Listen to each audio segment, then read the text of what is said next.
Deep in the Vermont woods, a lone hiker stumbled onto something no one was supposed to find.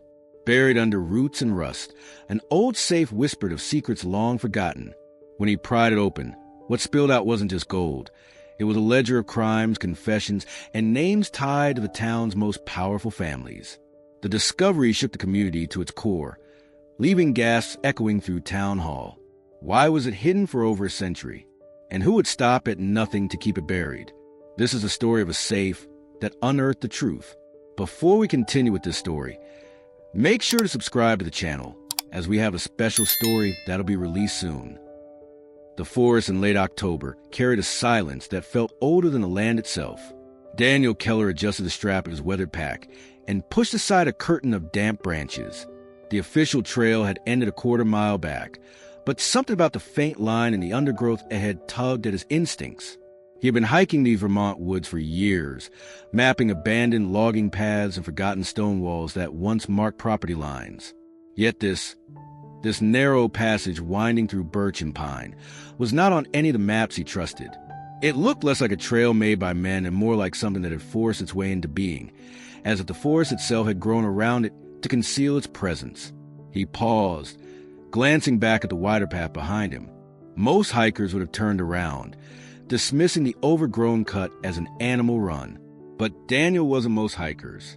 At 41, with a quiet life and a reputation for being the man who explored places others overlooked, he lived for the faint traces of history left behind in the woods. His boots pressed into the soft earth, scattering damp leaves, and the faint tracks seemed to accept him, pulling him deeper with each step. The air changed as he walked.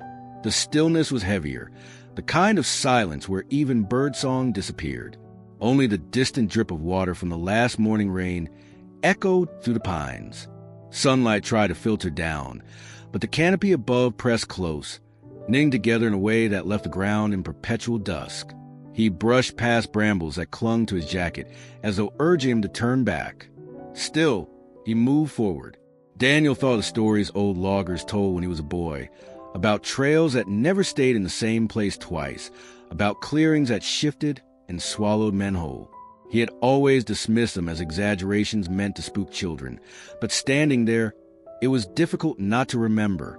Each bend and hidden track revealed nothing of where it might lead, only deeper shade, thicker roots, and the sense that this way had been abandoned on purpose. He crouched when the track narrowed, noticing the ground. The soil had not been disturbed by deer or moose, no claw marks of bears or paw prints of coyotes. It wasn't an animal path at all. Instead, he saw old indentations beneath the moss, rectangles of compacted earth, suggesting human steps once pressed here, long ago. The realization prickled along the back of his neck. The path climbed a gentle rise and then leveled out into a pocket of trees, their trunks twisted as though shaped by years of storms. Daniel stopped again. The air smelled different, iron mixed with the scent of wet leaves. His boots scraped against something solid, not stone but metal. He froze. A root curled across the forest floor like a serpent, but wedged between its coils was a sharp edge that didn't belong. Kneeling, he brushed the leaves aside. Rusted steel glimmered beneath layers of dirt. His hand lingered on the surface, cold and unyielding. It wasn't random scrap metal. The corner was squared, deliberate, like the edge of a box too heavy to have been carried this deep into the forest without purpose. He scraped away more soil until he could see that the object continued down, locked in the earth. A safe. Daniel sat back on his heels, the breath leaving him in a short exhale that felt too loud in the suffocating quiet. The forest had grown up around this thing, roots anchoring it into the soil, moss clutching at its seams. How long had it been here? Who had dragged it into these woods and left it hidden, sealed away where no ordinary hiker should have found it? He stood and stepped back, his heart quickening in a way he hadn't felt in years. It wasn't just a thrill of discovery. It was a sense that he had crossed some threshold into a story much larger than his own. The trail behind him looked different now, more like a scar than a path, and the silence pressing again, warning, questioning, daring him to decide whether to keep going. Daniel tightened the straps on his pack. The forest seemed intent on hiding its secret, but he had already stumbled upon it, and there was no turning back. Daniel's boot caught on something that refused to give. The stumble sent him pitching forward, palms breaking his fall against damp leaves. A sharp jolt ran through his ankle, and he cursed under his breath, twisting around to see what had stopped him. At first, he thought it was another root, one of the countless gnarled fingers that rose from the forest floor in this part of Vermont. But this one didn't look right. The angle was too straight, too precise, too deliberate. Brushing aside the thick carpet of rotting leaves, he revealed a dark edge jutting up between the roots of an old maple. He ran his fingertips across it and felt cold metal beneath the grime. Not stone, not wood, steel, a corner of something, rusted and corroded, but still solid after who knew how many years. His pulse quickened. The woods often coughed up relics, old beer cans, rusted tools from logging days. But this was different. This had weight, permanence. He dropped to his knees and began pulling away the layers of debris, the wet smell of earth clinging to his hands. The roots clutched the object tightly, as if the forest itself had tried to swallow it whole. He dug around the edges with his pocket knife, prying loose clumps of dirt until more of the surface was exposed. The shape became undeniable. A square corner, reinforced steel plates, and faint traces of dial that had long ago fused with rust. It was a safe, an entire safe, wedged in the ground beneath the tree, as though time had buried it here intentionally. Daniel rocked back on his heels and stared, his breath shallow in the cool autumn air. The maple's roots had grown over and around it, anchoring it in place. Judging by the size of what he could see, it wasn't small, 3 feet across, at least, maybe more. Far too heavy for one man to drag this deep into the forest. Questions pressed into his mind, tumbling over each other. Who would haul a safe out here? Why hide it where no road or trail came close? The official logging camps had been abandoned more than a century ago, and nothing about this placement felt casual. It was deliberate, secretive. Someone had wanted this locked steel box lost to time. Daniel pressed his hand flat against the surface. The metal was slick with damp, but solid, still resisting the forest's attempt to erase it. A lifetime of hikes and exploration hadn't prepared him for this. He had read about strange discoveries, caches of coins, old bottles, even weapons, but a full safe buried in the woods? That belonged in someone else's story, not his. He stood slowly, scanning the clearing as though expecting someone to step out of the trees. The silence was oppressive, the kind that made his ears ring. He half expected the forest to reject his discovery, to push him back the way it had let him stumble forward. The air felt charged, tense, as though the moment he had uncovered the metal, something unseen had shifted. His rational side insisted it was probably nothing more than an abandoned relic, maybe stolen property from decades back, hidden and never reclaimed. Thieves who never returned. Bootleggers from Prohibition. Even rumors of Depression-era bank heists drifted through his memory. Vermont had seen its share of secrets. But as he crouched again, tracing the jagged line where rust met soil, he couldn't shake the thought that he was touching something meant to stay hidden. The safe wasn't simply misplaced. It was concealed, a secret pressed into the earth, left behind for reasons that had vanished with whoever dragged it here. He sat back against the tree trunk, wiping dirt from his hands onto his pants, and tried to steady his breathing. The woods stretched endlessly in every direction, quiet and unbroken. He was alone, yet the discovery made him feel watched, as though the very act of brushing the soil away had marked him. The corner of rusted steel caught the weak sunlight filtering through the canopy. It gleamed faintly, defiantly, against the pull of the forest. Daniel knew there would be no leaving it behind. Whatever waited inside, that safe had been sealed away for generations. And now, by chance or by fate, it had chosen him to find it. Daniel returned the next morning with a spade, a coil of rope, and the restless determination that had kept him awake all night. Sleep had been impossible. Every time he closed his eyes, he saw the glint of rusted steel wedged between the roots. He replayed the stumble again and again, wondering what strange alignment of chance had guided his steps off the main trail. By dawn, he had convinced himself it wasn't chance at all. The forest was damp with mist, the kind that clung to his jacket and made the ground slick. He found the overgrown track without effort, as though his body already knew the way. When he reached the maple tree, the safe was still there, half buried, unmoving.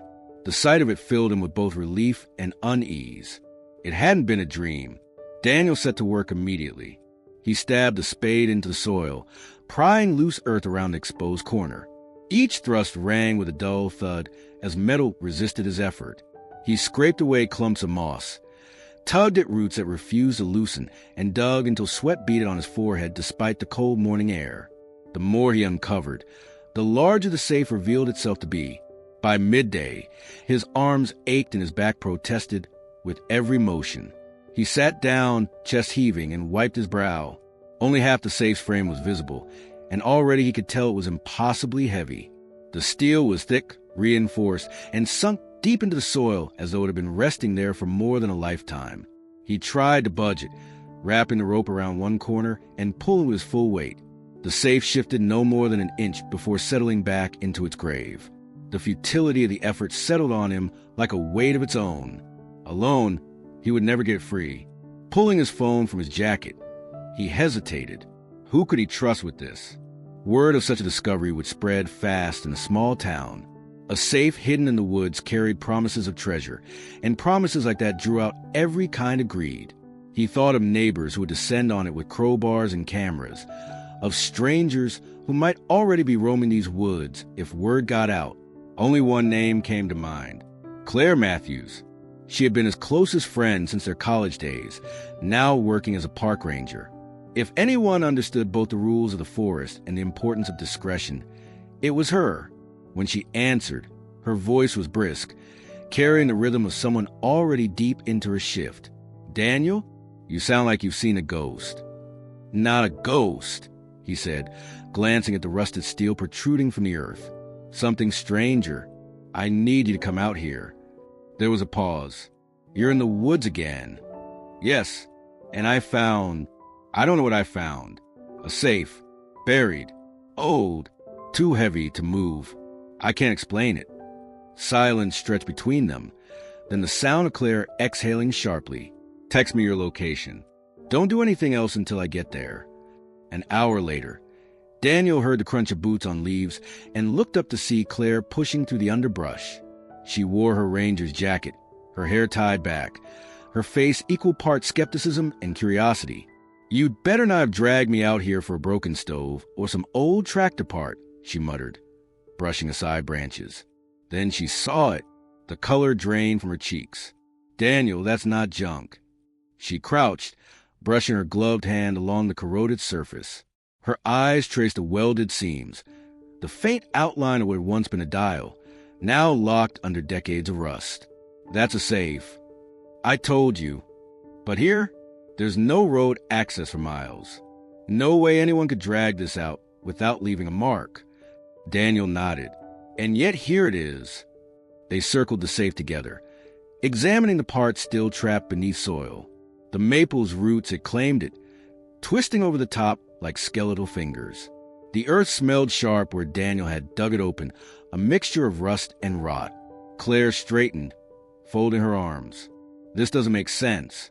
A safe this size weighs hundreds of pounds, maybe more. Even with a team of men, it would have taken effort to get it here. And why bury it? Why hide it so deep?" Daniel leaned against the shovel, exhausted but unwilling to look away from the steel box that had upended his quiet life. "I don't know, but it's real, and I can't stop thinking about what's inside." Claire glanced at him sharply. "Careful. Curiosity like that gets people into trouble. Whatever's in there was hidden for a reason." He didn't argue. He felt it too, that shiver of unease that whispered the safe was more than a relic. Still, standing there with Claire, the weight of it pressed on him in a way he couldn't ignore. It demanded to be unearthed. It demanded to be opened. The forest closed around them, shadows stretching as the day waned, and both of them knew they had crossed into something they didn't yet understand. Claire insisted they take a step back before doing anything reckless. Her training made her cautious, and she wasn't about to let Daniel keep hacking away at the ground without at least knowing what they were dealing with. That night, after cleaning the mud from their boots and shaking the forest damp chill from their jackets, they spread a stack of local history books across Daniel's worn kitchen table. The cabin smelled of pine smoke and coffee, the hum of the old heater filling the quiet. Claire thumbed through a volume borrowed from the town's small library, its spine cracked, its pages yellowed. "Here," she said, tapping the paper with her nail. "Logging settlements. Mid-19th century. This whole area was crawling with them back then." Daniel leaned closer. The book contained a faded map, a grid of camps marked along the river valleys and ridges. The section she pointed to showed a cluster near the very woods where he had stumbled on the safe. The settlement was called Burnham's Camp, named for the timber company owner who financed it. Population at its peak, 60 men, plus their families. Established in 1858. Destroyed by fire, 1874. He traced the map with his finger, following a thin line that represented the old supply road. The path cut almost exactly where the hidden trail now ran. "That's it," he murmured. "The safe is right in this area. They must have left it when the camp burned." Claire shook her head.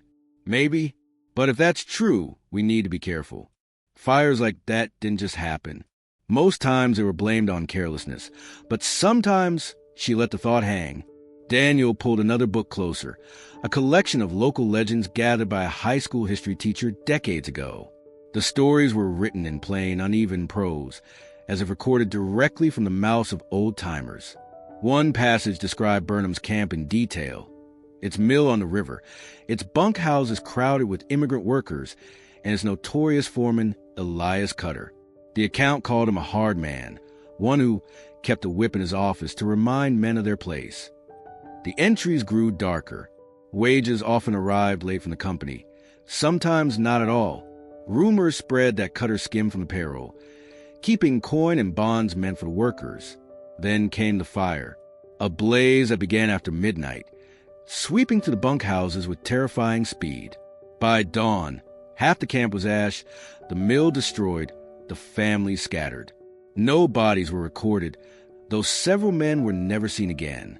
The most striking detail, Elias Cutter himself vanished the same night. No remains, no sightings, no explanation. He disappeared with the fire. Claire exhaled sharply and sat back in her chair. If he took the parole with him, that could explain a lot. Wages, maybe bonds, even gold, if the company was holding reserves for trade. Daniel thought of the safe wedged into the roots. Its size, its deliberate hiding place. It fit too well, so he stole it, dragged the safe into the woods, buried it, and then what? Died out there. Or disappeared with a key, Claire said quietly.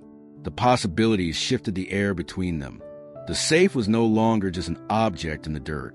It was tethered to a story that had smoldered for more than a century, a story of theft, betrayal, and a fire that erased a community.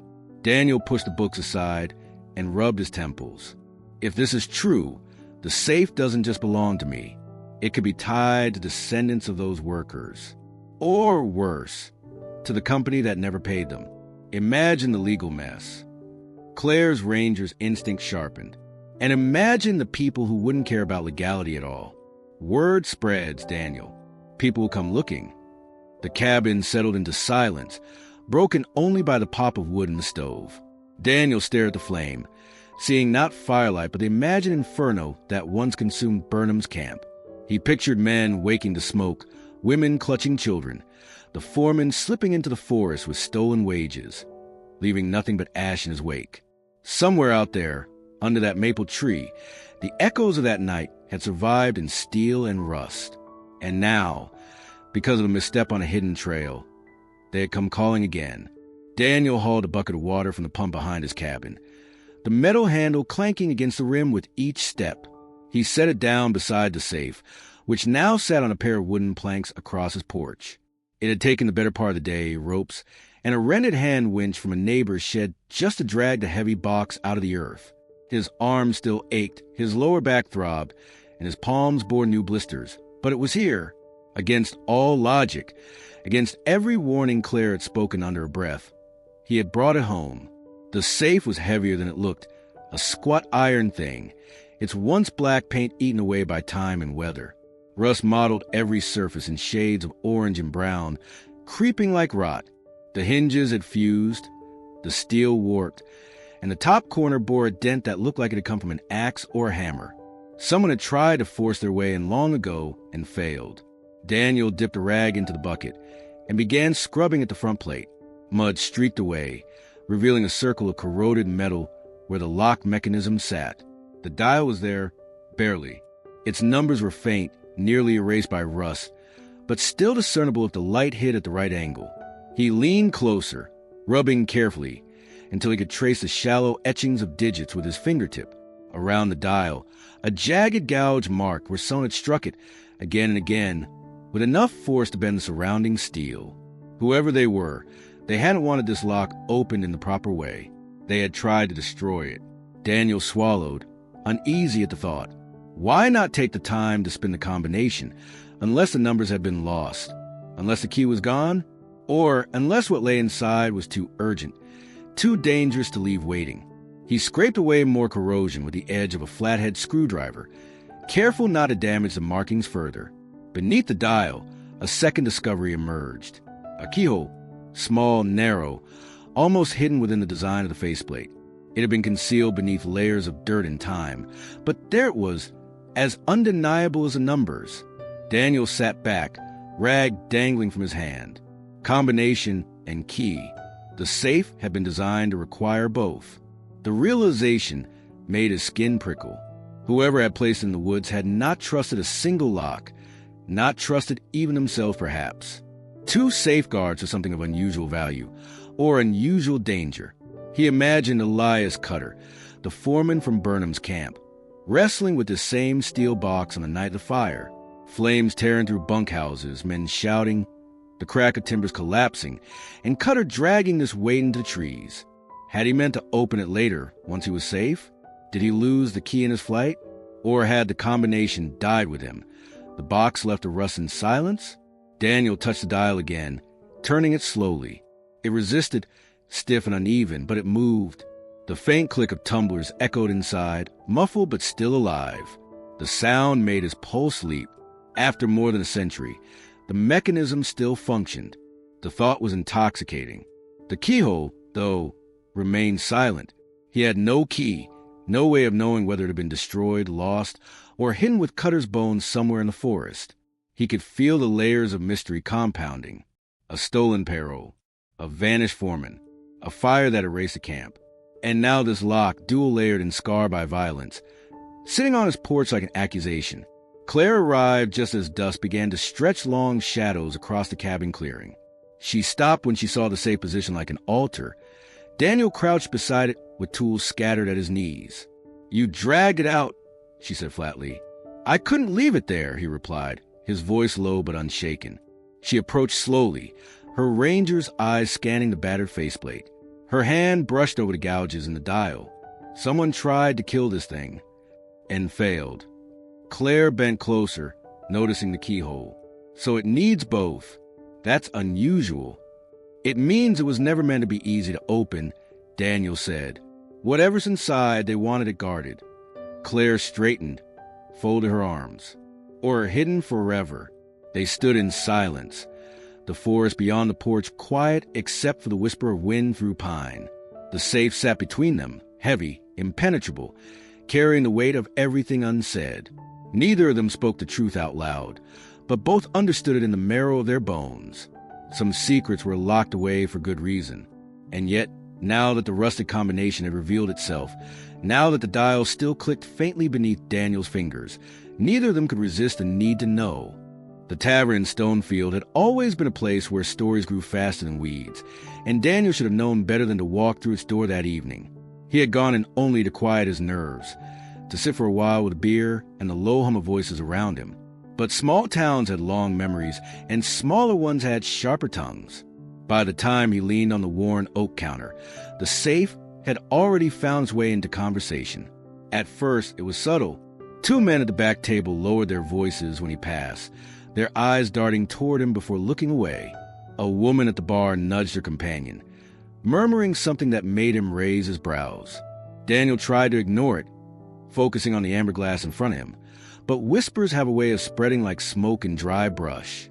It wasn't long before one man, already half drunk, leaned toward his neighbor and said just loud enough to be overheard, "That old foreman's safe, I'm telling you.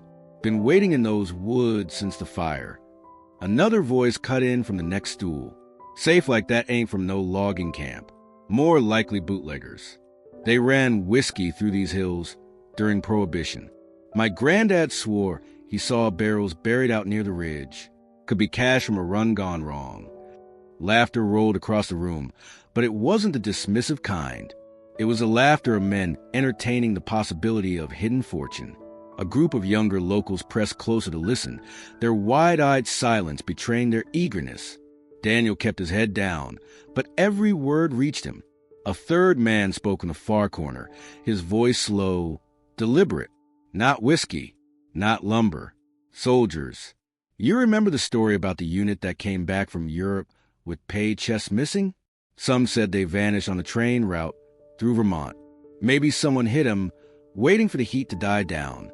Safe in the woods? Could fit that just fine. The tavern filled with murmurs, each theory growing wilder than the last. Depression-era bank robbers who vanished with sacks of currency. A traveling salesman who supposedly carried bearer bonds and jewelry, last seen in Stonefield before disappearing forever. Even talk of a local judge in the 1930s who skimmed money from the courthouse and buried it before federal agents could arrive. Every tale carried the same rhythm. Someone powerful, someone desperate, hiding their fortune where only they could reclaim it. And every tale ended the same way, with the fortune lost, never found, until maybe now. Daniel felt the weight of their stares. Curiosity glinted in the eyes around the room, but suspicion rode close behind it. Whoever spread the first rumor had already pointed the finger his way, because no one in the tavern needed to ask who had found the safe. They all knew. Stonefield was too small for secrets. Claire had warned him this would happen. Secrets like that couldn't stay buried. Not once even a hint of them reached the air. He finished his drink quickly, but the whispers followed him to the door. Bet he's already cracked it open. Wouldn't be here if he had. He'd be halfway to Canada by now.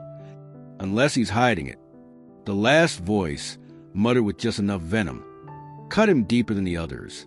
Hiding it, as though he were already guilty of stealing something that didn't belong to him.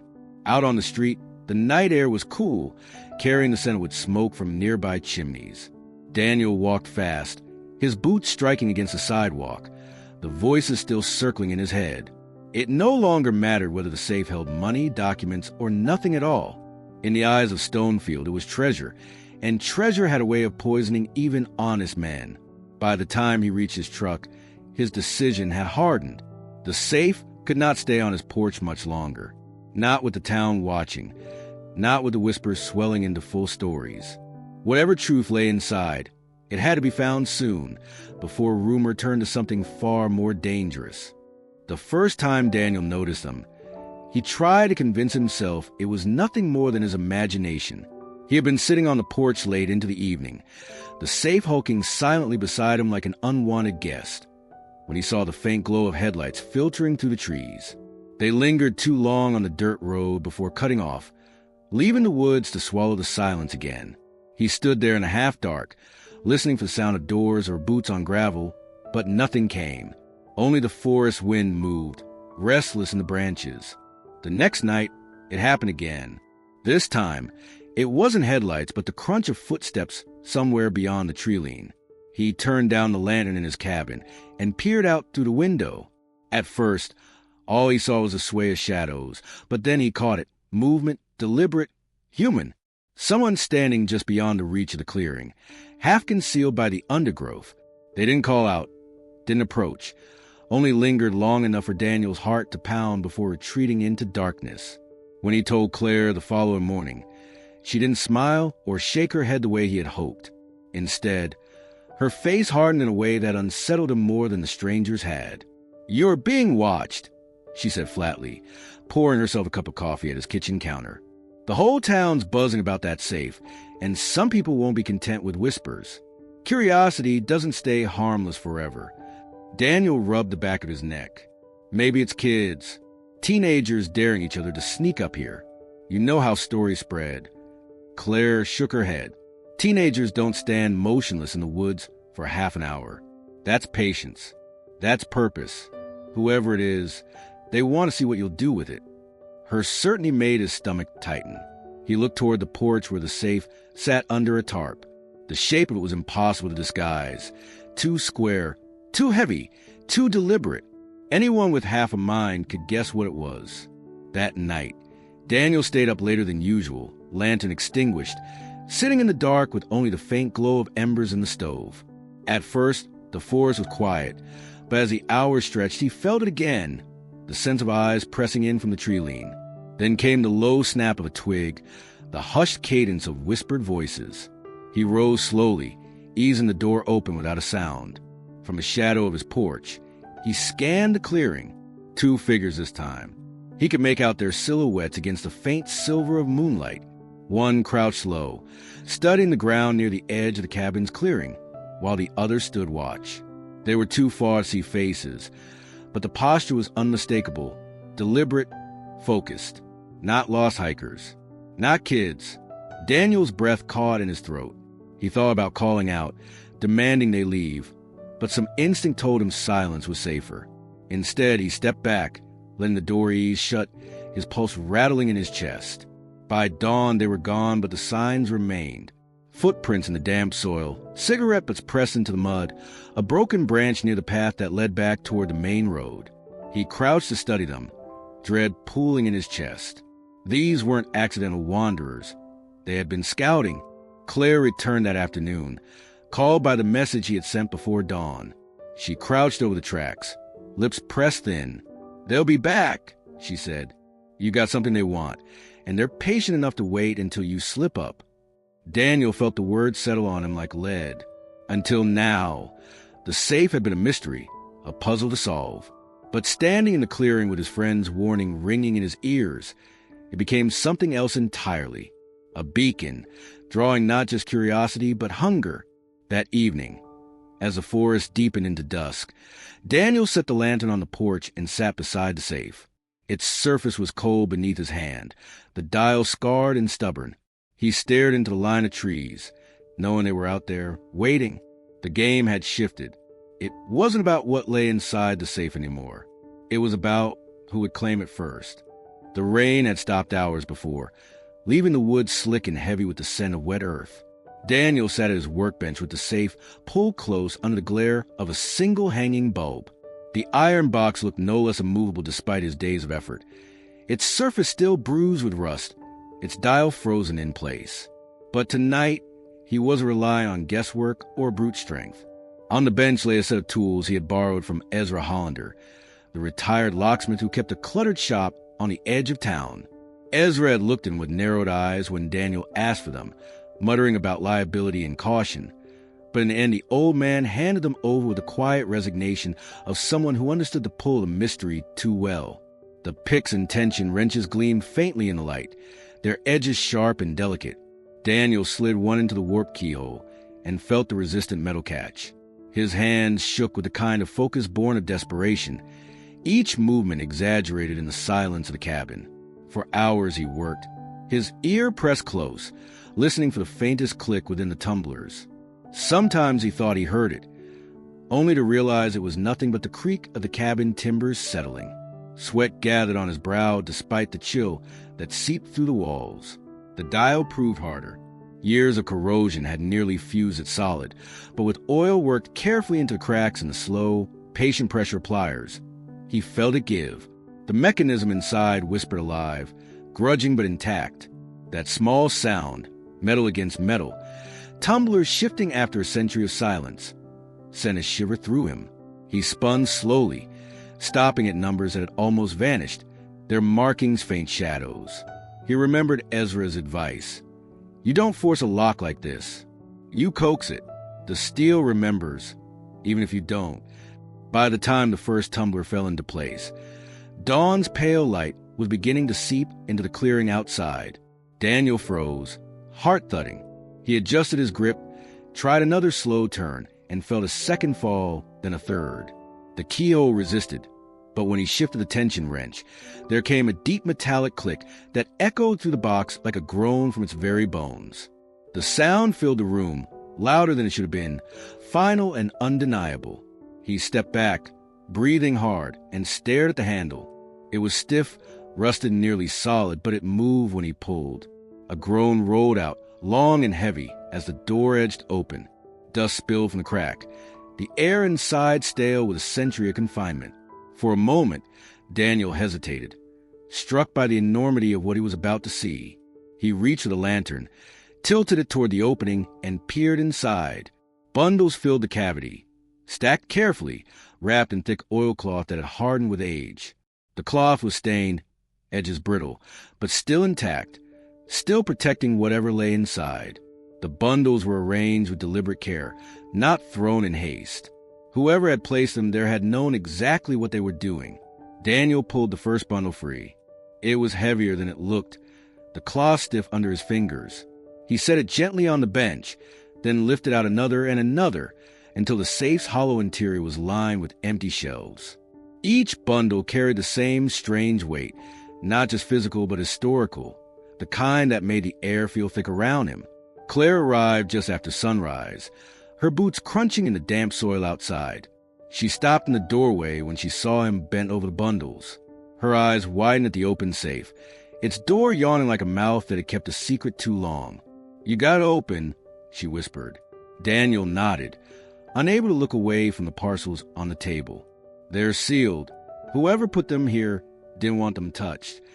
Claire stepped closer, studying the oilcloth. She reached out but stopped short, as though afraid the bundles might disintegrate at her touch. "It's not just money," she said softly. "Not with that kind of care." Daniel swallowed hard. He felt the weight of her words pressing against the questions already crowding his mind. If it had only been coin, the foreman or bootleggers or whoever had hidden it would have come back for it. But these bundles had been left behind, buried under roots and time, guarded by rust and silence. The forest had kept them safe. But for what reason and for whose eyes? The lantern flickered, its light dancing across the hardened cloth, and Daniel knew there was no turning back. Whatever story had been locked away in that box had waited long enough. The first bundle resisted as Daniel worked the brittle knots loose, the oilcloth stiff and unyielding from its long confinement. It cracked when he bent it back, flakes of hardened wax and mildew flaking into the air. The smell that escaped was unlike anything modern. A mix of damp earth, old ink and smoke, the perfume of another century. Inside lay a neat stack of papers, their edges curled and yellowed, bound together with string that crumbled at his touch. He eased the stack apart, holding the top sheet gingerly, as if his breath alone might erase the faded handwriting. Names filled the page in looping script, wages recorded line by line, columns of numbers that spoke of men who had once lived and labored in the vanished camp. Some names had check marks beside them, others were left blank. Entire families could have traced their fortunes to these fragile sheets. And yet here they were, hidden away for generations, forgotten until now. Claire leaned in, her brow furrowed. "Payroll records," she said softly. "This proves everything we read about Burnham's camp. He kept the money back, or at least the records of it." Daniel set the papers aside, his hands trembling. Beneath them lay a small pile of photographs, sepia-toned and curling at the edges. He held one up to the lantern's glow. A group of men stood in front of the camp's mill, their faces shadowed by broad hats, their expression solemn. The background revealed log piles, rough-hewn cabins, and a hint of forest stretching endlessly behind. In another, women in aprons posed stiffly beside children, their eyes hollow and watchful, as though already sensing the fate that would one day erase their settlement. Each photograph carried the weight of lives that had been silenced by the fire. At the bottom of the bundle lay something more deliberate, a ledger leather-bound, its cover cracked and darkened but still intact. Daniel opened it carefully. The pages were filled with columns of ink, but unlike the payroll records, these were not meant for open eyes. Notes in hurried script recorded shipments, bribes, debts owed and debts collected. He traced one entry with his finger, reading aloud, "Transfer complete. Wages withheld until further instruction." Beneath it, another hand had scrawled initials, unfamiliar yet sinister in their sharpness. "This is no accident," Claire whispered, eyes narrowing as she read over his shoulder. This ledger wasn't meant for company archives. This was Cutter's, his own record. Daniel closed the book with care, setting it back on the table. For a moment, neither spoke. The room felt too small for the weight of what they had uncovered. Then, From the bottom of the safe, Daniel lifted a smaller bundle, wrapped in cloth softer than the others. It felt different, denser, compact. When he pulled the fabric loose, something heavy thudded against the wood of the workbench. A velvet pouch slid free, its deep color dulled by time, but its weight undeniable. His hand shook as he lifted it, the drawstring brittle but still knotted. One tug, and the pouch sagged open. Coins spilled onto the table in a muted cascade. Their surfaces gleamed dully in the lantern light, stamped with eagles and liberty heads, their dates barely visible but old. Some from the 1860s, others from the years just after. Gold, not paper, not mere records, but hard currency that had survived fire, decay, and the press of soil. Claire gasped, her hand flying to her mouth. "Daniel, this is worth more than anything else in here. Do you realize what you're holding?" He stared at the coins, his heart hammering. Each piece represented a fortune by the standards of the time, wages enough to feed families through harsh winters. Yet here they were, hoarded in secret, buried while the camp burned. He imagined Elias Cutter stuffing them into the pouch, his mind torn between flight and greed, running into the woods while flames devoured the settlement behind him. The weight of the pouch seemed to double in Daniel's palm. This was no longer just history. It was proof of theft, of betrayal, of men cheated and left destitute while their stolen wages slept under the earth. But it was also wealth, the kind that could change lives even now, if only he chose to use it. He set the pouch down, the coins clinking with a sound that felt almost indecent in the quiet cabin. For a long time, he and Claire stood in silence, the safe yawning open beside them, its secrets finally breathing in the lantern light. The documents, the photographs, the ledger, and the gold, all pieces of a story that had been buried in roots and rust, now thrust into their hands. Claire broke the silence first, her voice low, steady. "This isn't just your discovery anymore. Whoever comes for it, they'll stop at nothing." Daniel nodded, his gaze fixed on the coins. The truth was simple. The safe was open, and the world would never be the same again.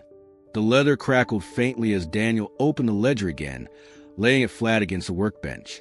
The light of the lantern skimmed across the ink. Some of it faded to a faint brown, other passages still sharp and black, as if written only yesterday. He had thought at first it was only a book of accounts, the kind of record any foreman or merchant might keep.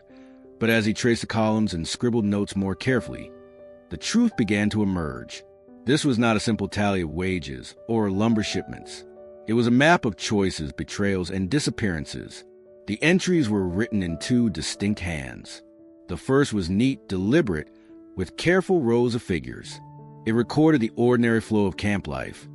Deliveries of saw blades, shipment of cut timber floated downstream, wages calculated and withheld. But then, interspersed among the careful lists, another hand intruded, hurried and crooked, filling the margins with notes that did not belong to routine business.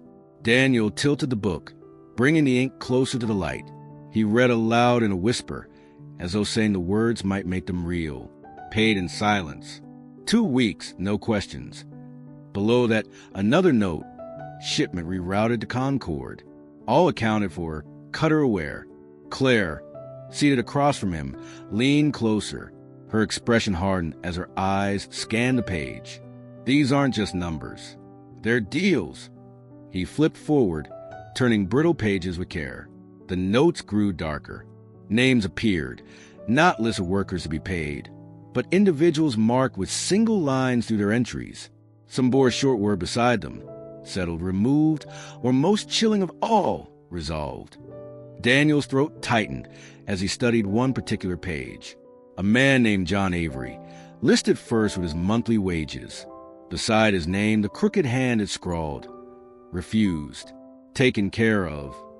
Daniel shut his eyes for a moment, breathing deeply. When he opened them, he kept turning, unable to stop. With each page, the ledger became less about business and more about control, intimidation, and elimination.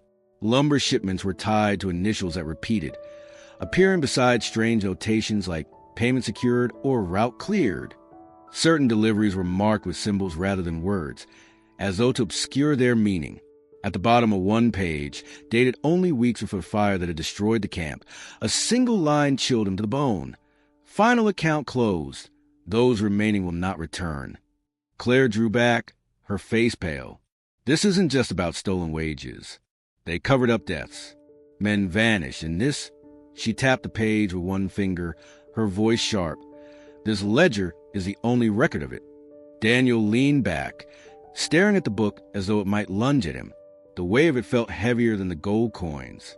Coins to be sold, traded, hidden again. But this book was evidence, a story of corruption and violence that no one in town had dared to speak aloud. He thought of the rumors whispered in the tavern, stories of missing men, of the foreman who had disappeared into the night. Those stories were not tales after all. They had been recorded, line by line, in Cutter's hand. He ran his thumb along the ledger's edge, considering.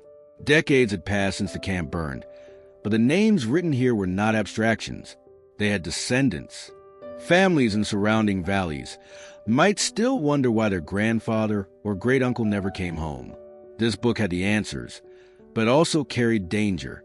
Whoever had profited from these cover-ups might not be gone entirely. Legacies had long shadows, and secrets of this magnitude did not stay buried without help. Claire's voice broke the silence. We need to show someone. This isn't ours to keep. But Daniel hesitated. He imagined walking into town, laying the ledger on the bar counter or the town clerk's desk. What would happen then? Perhaps nothing. Perhaps everything. Old loyalties could be tested, reputations shattered. Wealth might still linger in the hands of families who once held sway, built on stolen wages and vanished men. And if word spread that the ledger had surfaced, those who still protected that legacy might come looking. The lantern flickered, shadows bending across the cabin walls. Daniel felt a chill despite the closeness of the room.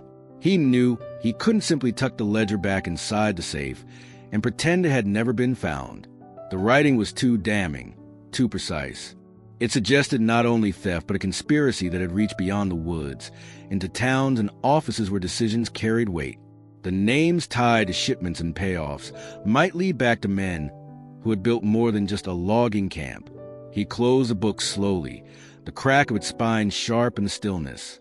The gold coins glimmered faintly beside it, alluring yet strangely trivial now compared to the story those pages carried. The safe had not only protected wealth, it had preserved the truth of a crime that outlived its perpetrators. Daniel looked at Claire, her expression taut with resolve. He nodded, though his stomach twisted with unease. They had uncovered more than relics.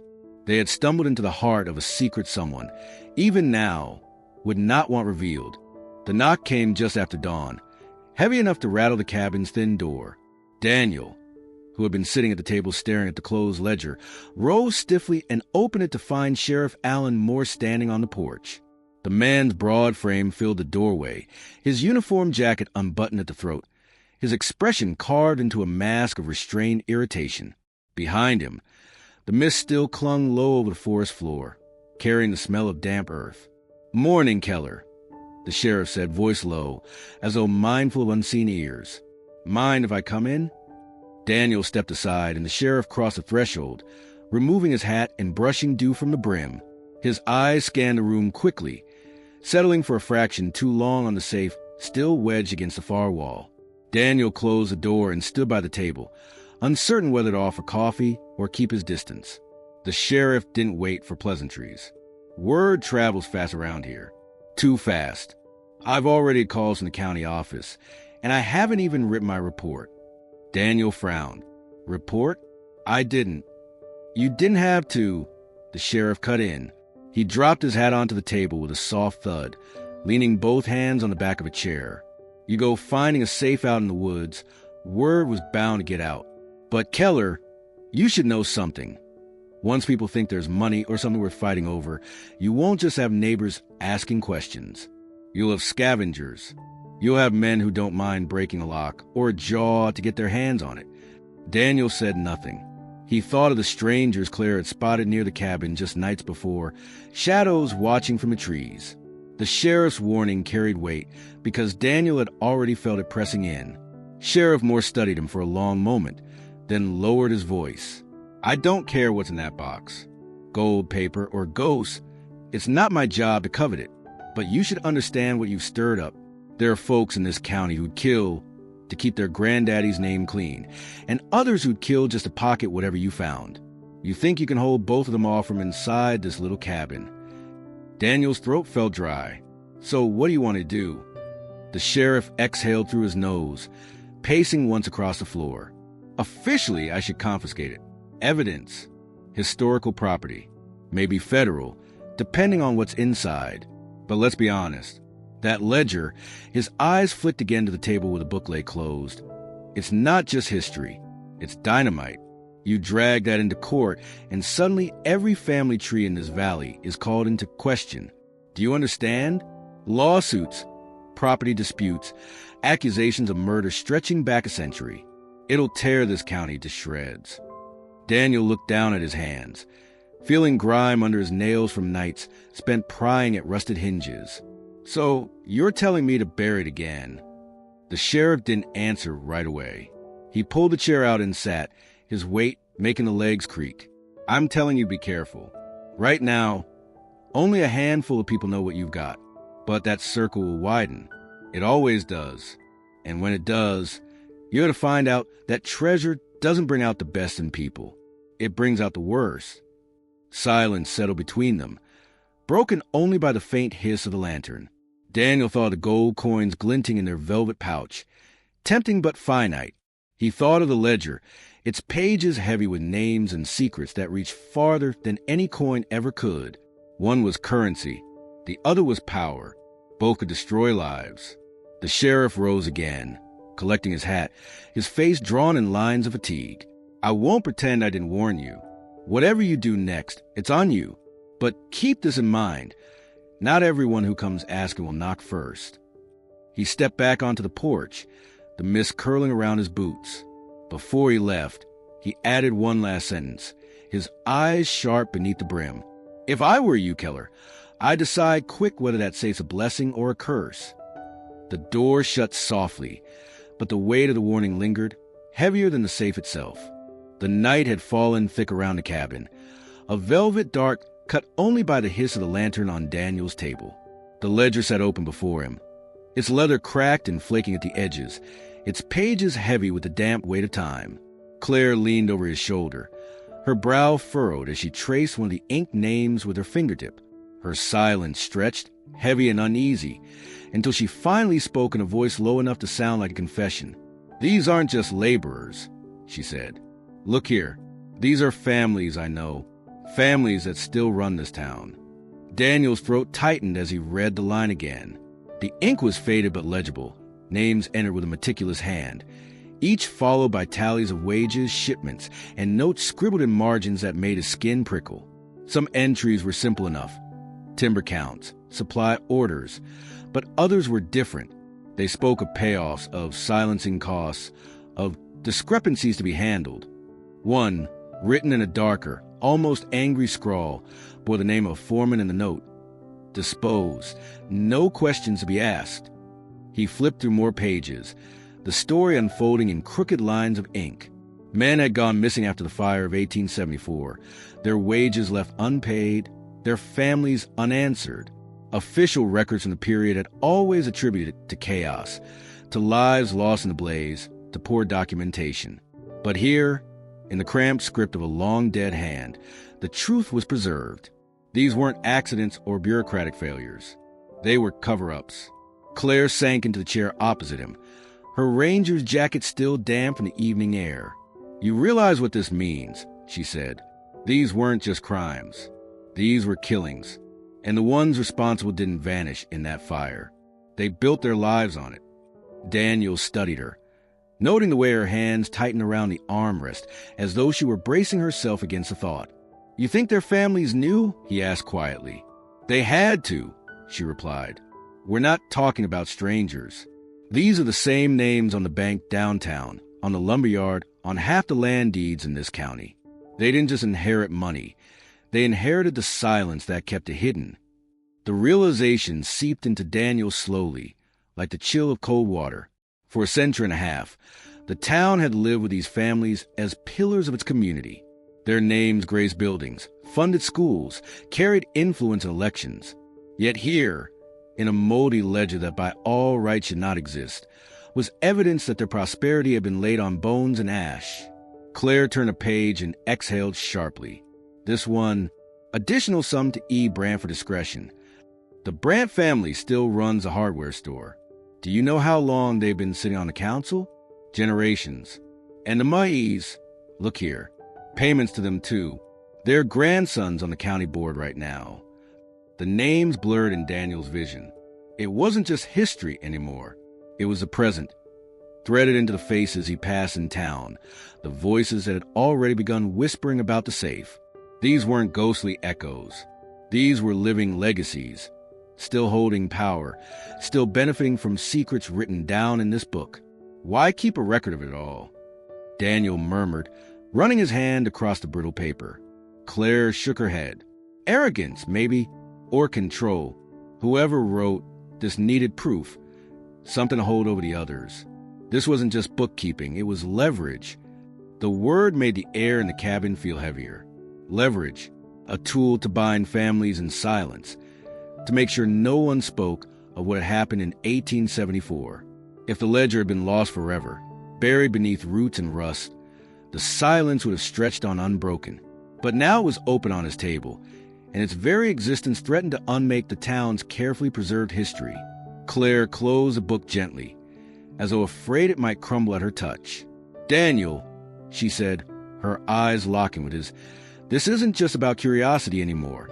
If the wrong person knows you have this, you're not holding a relic.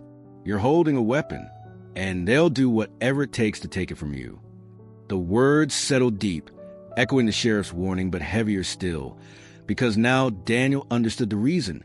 It wasn't only about treasure or secrets lost to time.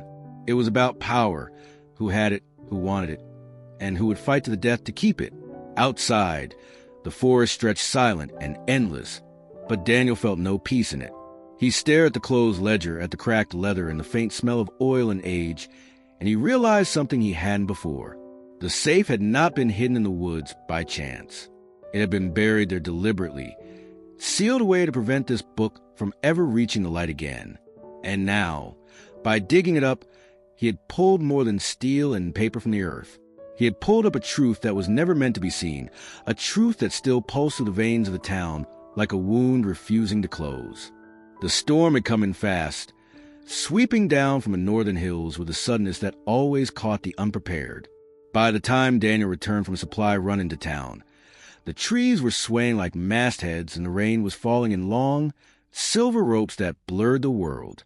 His cabin loomed out of the dark like a shipwreck, familiar, sturdy, yet strangely uneasy in its silence. He noticed the first wrong detail before he even reached the porch. The lantern he had left by the window was gone. The door gave under his hand with no resistance. He had locked it that morning. The metal latch was splintered, the wood around it cracked as though pried open with deliberate force. Daniel stepped inside, his boots squelching against the floorboards wet with rain that had blown in through the half-open window.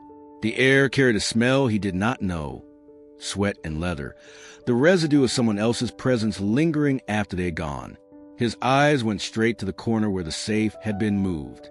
It was still there, its hulking mass unchanged, but the door now stood open, the contents stripped. The bundles of documents, the brittle photographs, even the velvet pouch heavy with coins. All gone. Only scattered scraps of paper and a torn oilcloth wrapper remained, trampled into the floor as if in a thief's haste they hadn't cared what they left behind.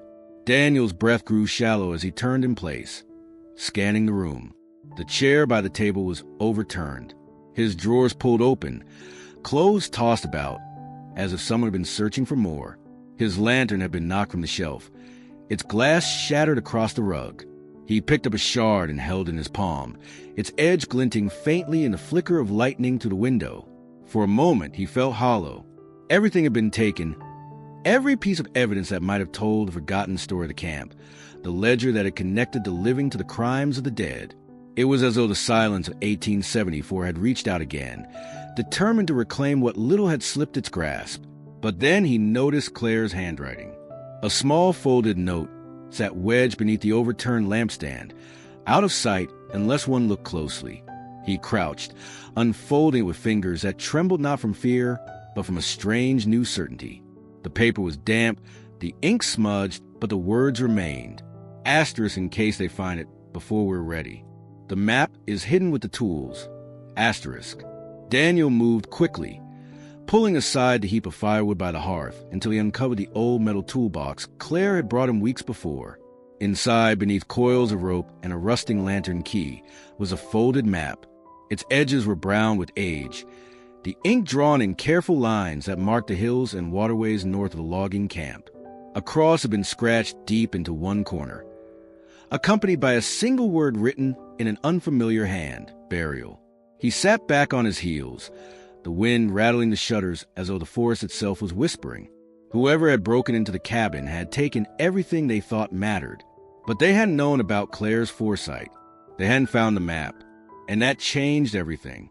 Claire arrived an hour later, soaked through and carrying her rifle slung low across her shoulder. She froze when she saw the state of the cabin, her eyes darting from the safe to the wreckage on the floor.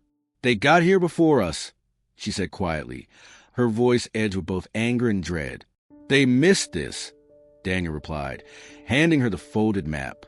Her fingers closed around it, her expression shifting as she studied the marks. "This isn't about the safe anymore," she murmured. "There's more buried out there, something they didn't want anyone to ever find. And they're not going to stop until they make sure we don't find it either." The storm outside howled through the trees, but the silence inside the cabin felt even louder. Shadows clung to the window panes, shifting with every gust of wind, and Daniel couldn't help but feel eyes upon him, watching, waiting. Whoever had come for the safe's contents wasn't gone. They were out there, circling like wolves, certain they had gutted the story. Daniel glanced at Claire, the weight of the folded map between them. They had lost everything, yet in that loss, they had been given a direction. The story wasn't over. It had just sunk deeper into the soil, waiting to be uncovered again. And now the danger was greater, for whoever had broken into his cabin would learn soon enough what they had missed. And when they did, they would come back. Daniel blew out the last candle, plunging the room into darkness. Only the storm remained, and the faint scrape of branches at the glass, like fingers testing the strength of the walls. The forest north of Daniel's cabin was older than the rest, a tangle of hemlock and pine that grew so thickly together the sunlight struggled to reach the ground. The map Claire had uncovered guided them through this wilderness, like a whispered memory, its faded lines and crude markings taking on meaning only when matched to the contours of the land. They carried little with them beyond shovels, lanterns, and the knowledge that someone else was likely still hunting the same ground. Every crack of a twig made them pause, listening to the silence that pressed in around them, broken only by the drip of water through branches after the storm. The map's cross led them to a rise where the trees gave way to a clearing. The soil there seemed unsettled, its surface marked by subtle dips and patches of earth that refused to grow the thick moss carpeting the rest of the forest. Daniel and Claire exchanged no words as they began to dig. The ground was soft, loamy, as though it had been disturbed many times before. Their shovels cut into it easily, and before long the first signs appeared. A scrap of cloth faded to gray, then the curve of bone where the soil had worn away its covering. Claire knelt beside the shallow grave, brushing the dirt from the remains with careful hands. What lay there was not a single skeleton, but the partial remains of more than one, bones mingled together as though tossed hurriedly into the ground. The skull nearest the surface bore a fracture at the temple, a clean break that could not have been caused by time alone. It was violence preserved in silence. Daniel felt his stomach tighten as he unearthed more fragments, a rusted button, the remnants of leather that might once have been a boot. These were not the victims of fire, as the old stories claimed. They had been buried, deliberately, in a place chosen to be forgotten. The missing men of the camp had not vanished into smoke. They had been hidden in the earth, their names struck from memory, but their bones left behind as mute testimony. Claire drew in a sharp breath, her shovel striking something harder than bone. She pushed aside the dirt to reveal the corner of another box, smaller than the first, but of similar make. Its edges were corroded, the iron pitted and flaking, yet its shape held firm. Together they worked to free from the ground, tugging it loose in the roots that had grown around it, until finally it emerged, damp and heavy in their arms. Daniel placed it on the ground beside the grave. The lock was old, its mechanism eaten through by years of soil and rain, and it gave way with only a little pressure from Claire's pick. The lid creaked as it opened, exhaling a musty odor that had been trapped within for decades. Inside, wrapped in layers of waxcloth, lay bundles of paper, their edges curled but still legible. Daniel lifted the first and found pages covered in ink, signatures scrawled across the bottom of each sheet. These were not ledgers or lists of payoffs. They were confessions, statements written in trembling hands, admitting to violence against fellow workers, to theft of wages, to acts of arson staged to disguise murder. Some were signed by names Daniel recognized from the earlier ledger, men tied to the missing laborers, men who had themselves vanished without explanation. Each sheet was dated, many bearing the year 1874, the same year the camp supposedly burned and disappeared. Beneath the papers, sealed in wax envelopes, lay evidence collected and preserved with startling care. Bits of cloth, personal effects tagged with scraps of handwritten description, even a small pistol wrapped in oilcloth with a note identifying it as the weapon used in a particular killing. Whoever had assembled this had not been trying to hide the truth. They had been documenting it, preparing for a reckoning that never came. Claire's voice was low when she finally spoke. This isn't just proof of what happened. It's proof that someone wanted the truth known. Someone buried this to keep it safe. Daniel stared at the open safe, at the remains lying a few feet away, and felt the weight of time pressing in on him. The forest had guarded these secrets for over a century, shielding both the guilty and the dead. And now that the seal had been broken, the silence that had held firm for generations was unraveling. He folded the papers back into their wrappings and closed the safe, though its lock no longer mattered. The grave beside them remained open, the bones exposed to air and light for the first time since they had been hidden. A wind stirred the clearing, rustling the trees, carrying with it the faint scent of rain and earth. For a moment Daniel thought he heard something more, a sigh, a whisper of voices long gone but not entirely forgotten. Claire rested her hand on the lid of the safe. This changes everything. The first was money, records, the kind of thing people can argue over. But this is murder. Cover-ups, names that still carry weight in town. And if they know we found it. Her words trailed off, but Daniel did not need her to finish. The safe was heavy, but not as heavy as the knowledge it carried. And the danger it would bring was closer now than ever. They were no longer searching in secret. By unearthing the grave and opening the safe, they had crossed a line that could never be stepped back over. Daniel looked once more at the map, then at the clearing where the grave lay open. The past had clawed its way back into the present, and the forest would not keep it hidden any longer. The town hall had not been this full in decades. Every chair was taken, the air thick with the scent of damp coats and wood polish, and more people crowded along the walls, their whispers building a nervous hum. The discovery had spread far beyond the forest, and curiosity alone could not account for crowd. There was fear here, too, an undercurrent that passed between glances, between the older families seated in the front and the younger generation standing at the back. Claire had insisted on making the evidence public, and Daniel knew it was the only way forward. Still, as he looked out at the faces gathered, he felt the weight of every paper and artifact lying in the wooden box at his feet. The select board sat at a long table under the yellow glow of hanging lamps, their expressions taut with caution. The sheriff leaned against the wall, arms crossed, his eyes never leaving Daniel and Claire. No one spoke of threats directly, but everyone knew them. Strange vehicles had been seen on back roads at night. Windows rattled with knocks that left no caller. Daniel had heard footsteps around his cabin in the dark. And yet, here they were in the open, with nothing left to hide. Claire stepped forward first, her ranger's uniform lending a sense of authority, though her voice carried the same tremor that ran through Daniel's veins. She spoke not of legends or rumors, but what they had found in the earth. The grave, the remains, the second safe sealed tight until her hands pried it open. Her words cut through the room's unease like measured strokes, steady and deliberate. People leaned forward, straining to hear, drawn in despite themselves. Daniel opened the box and lifted the first bundle of papers. The crackle of the waxcloth filled the silence, and then he read aloud from the ledger confessions. The words were plain, written in the clumsy hands of men who had once worked the woods, their grammar broken, their ink faded, but the meaning was clear. Each page was an admission of guilt, beatings, killings, theft. And with each signature, a name that still lingered in the town, carried by descendants who now shifted uneasily in their seats. Gasps broke out when the first familiar surname was spoken, followed by murmurs and heads turning to the prominent families seated near the front. Faces tightened, some pale with shock, others burning red with anger. A woman rose to her feet, her voice shaking as she demanded to know what proof they really had. Daniel did not answer with words, but with another paper, another confession, another signature. The sheriff moved forward to hold it up for all to see, his usually calm voice firm as he confirmed its authenticity. Then came the artifacts. The pistol wrapped in oilcloth, tagged with the name of a victim and the date of the killing. Scraps of clothing marked with initials that matched records of missing men. A pocket watch bent and tarnished, its back engraved with a name known to every family in the valley. These were not just stories anymore. They were facts, preserved in metal and ink, undeniable in their presence.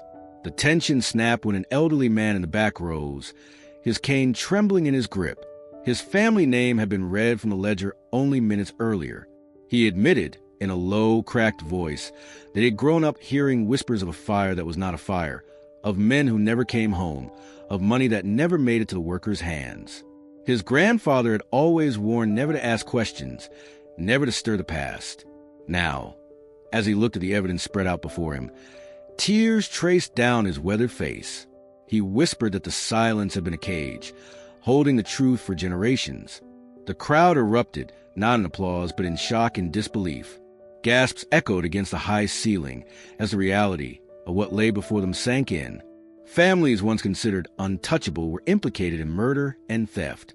The proud names carved into buildings, written across deeds, and listed on plaques in the town square were stained with blood. Conversations broke out in every corner, anger mixing with grief, accusations hurled, and voices rising to demand justice or denial. Through it all, Daniel stood still, the box of evidence open at his feet.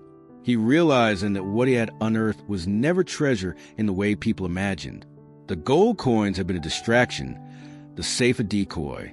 What mattered was this: the truth buried for over a century, now dragged into the light for all to see. Claire's hand found his arm, steadying him as the room fractured into arguments and shouts. The sheriff raised his voice, calling for order, but the crowd no longer cared for order.